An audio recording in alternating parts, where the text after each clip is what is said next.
El Salvador, for example, is nearer to Texas than Texas is to Massachusetts.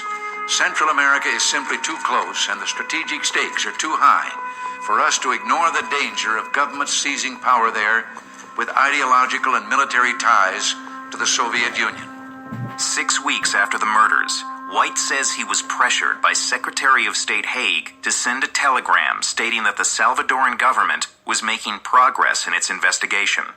He refused. I said, well, Mr. Secretary, the Salvadoran military killed those women. And the idea that they're going to investigate in a serious way their own crimes is simply an illusion. White was shown the door, but evidence secretly gathered by the U.S. eventually led to the arrest of several low-level National Guardsmen. And a U.S. State Department investigation produced other disturbing news. 4 months, there was a cover-up. Military authorities transferred the killers to obstruct the investigation, switched rifles to make detection more difficult, destroyed evidence. It would take Salvadoran authorities a year to even arrest the right men. And then another 2 years, 9 investigations, 200 American delegations, and Congress withholding $21 million worth of military aid to bring the men to trial. Since the State Department said it didn't find compelling evidence that higher-ups ordered the murders, the conviction of 5 guardsmen in 1984 promised to close the case for the U.S. But it wasn't the end of the story. Bill Ford, in particular, was determined to force the government to continue the investigation. The question still remains who ordered, who directed, who paid for this crime, and then who participated in the cover-up. Years of war hampered Ford's efforts. But the fall of the Soviet Union and the horrific 1989 assassination of 6 priests, a mother, and a child by U.S.-trained Salvadoran troops caused the U.S. to eventually pull back support of the Salvadoran military. Peace talks later led to a UN Truth Commission, which documented thousands of instances of war crimes, predominantly at the hands of government security forces. It also found that 2 top generals, Jose Guillermo Garcia and Carlos Eugenio Vides Casanova, had tried to cover up military involvement in some of these crimes, including the murders of the churchwomen.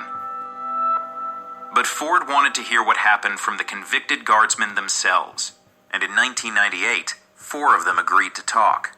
The sergeant said, we have superior orders to take care of them, and everybody knew what that meant. Private Daniel Ramirez says his sergeant got orders to kill the nuns from a colonel by phone. This was planned by the High Command of the Armed Forces. We didn't even know who these people were. Greathead told the U.S. ambassador to El Salvador that they wanted to interview the 2 generals who had been in charge of the military. And she looked at us and she said, oh, they're both retired and living in Florida.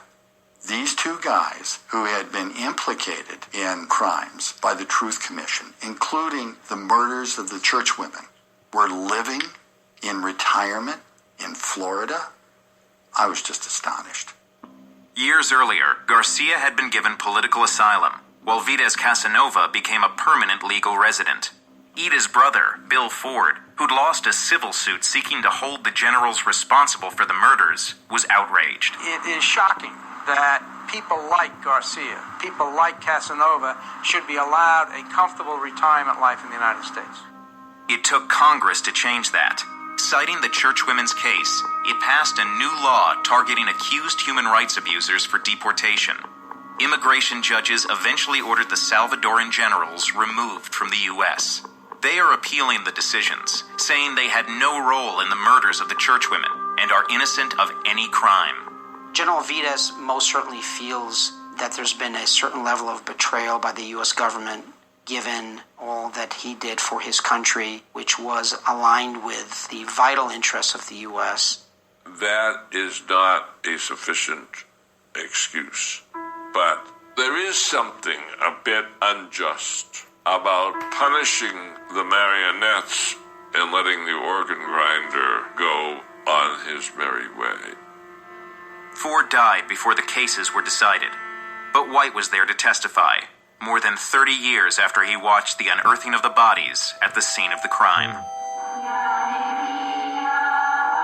One of the primary tasks of an American ambassador is to protect American citizens.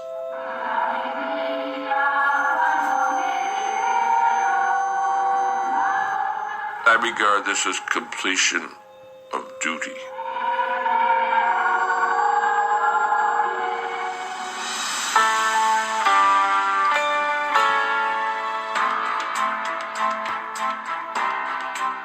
Hay muchos elementos en este documental también, como ustedes lo escucharon, se los hemos puesto tanto en inglés como en español, ya que tenemos bastantes solicitudes de parte de todos ustedes, especialmente en estos momentos que en El Salvador la historia viene nuevamente a repetirse y vienen muchas cosas complicadísimas para ese país.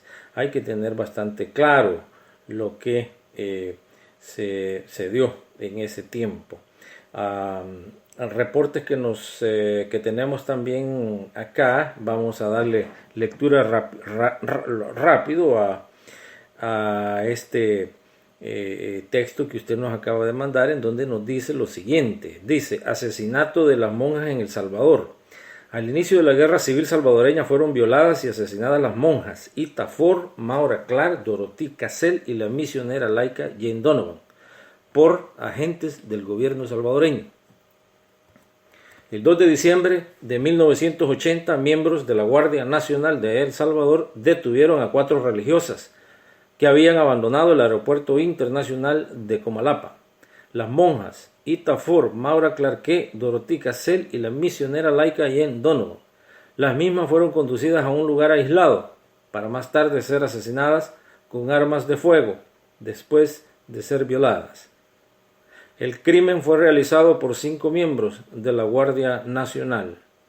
Estas monjas, así como la seglar, pertenecían a la congregación de las Hermanas de Marignol y las Hermanas Ursulinas de Nueva York, quienes defendían a los salvadoreños del terror desatado por su gobierno y colaboraban ayudando a los refugiados de la guerra civil.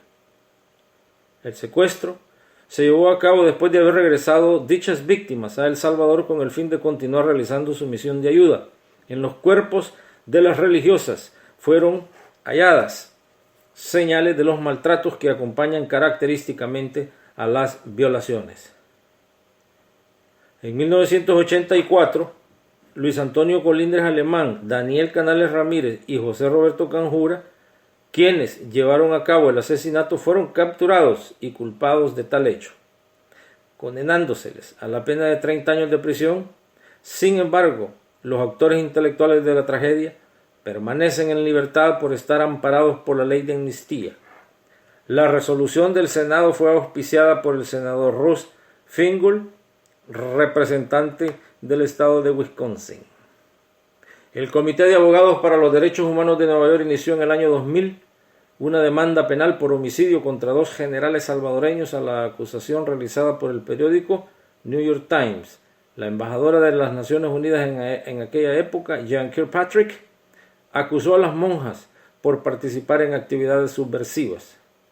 Dicha embajadora, junto a su sucesor Vernon Walters, el homicida subdirector de la Agencia Central de Inteligencia, quien organizara los batallones durante la Operación Cóndor, negaron la veracidad de los hechos.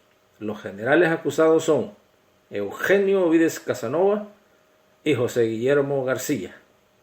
Cuando ocurrió la masacre, el primero era el jefe de la Guardia Nacional y el segundo era ministro de Defensa. Los dos viven en Florida, Estados Unidos.